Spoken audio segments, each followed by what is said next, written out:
পরবর্তীতে 46.6 কোটি টাকা আমাকে যেটা বরাদ্দ দেওয়া হয়েছিল, সেখানে 30টা বিশ্ববিদ্যালয়ের মধ্যে ঢাকা বিশ্ববিদ্যালয়, বুয়েট ছিল, জাহাঙ্গীরনগর বিশ্ববিদ্যালয়, চিটাগাং বিশ্ববিদ্যালয়, রাজশাহী বিশ্ববিদ্যালয় সহ সকল কৃষি বিশ্ববিদ্যালয়, 30টা বিশ্ববিদ্যালয়ের মধ্যে সবার আগে বাংলাদেশ সিলেট কৃষি বিশ্ববিদ্যালয়ের নাম সবার আগে ঘোষণা করা হয়েছে।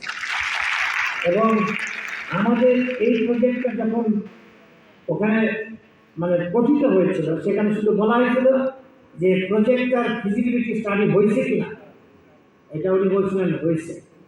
প্রজেক্ট ইভালুয়েশন কমিটিতে এটা অ্যাপ্রুভাল হয়েছে কিনা, হয়েছে। বাজেট কত এটা দেখার প্রয়োজন মনে করেন, এটা অ্যাপ্রুভ।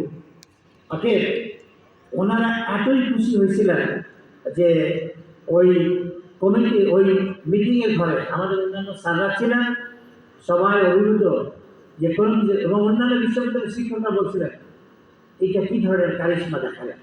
আসলে এটা আমার একক কৃতিত্ব না, এটা বিশ্ববিদ্যালয়ের শিক্ষক, কর্মকর্তা, কর্মচারী, কন্ট্রাক্টর,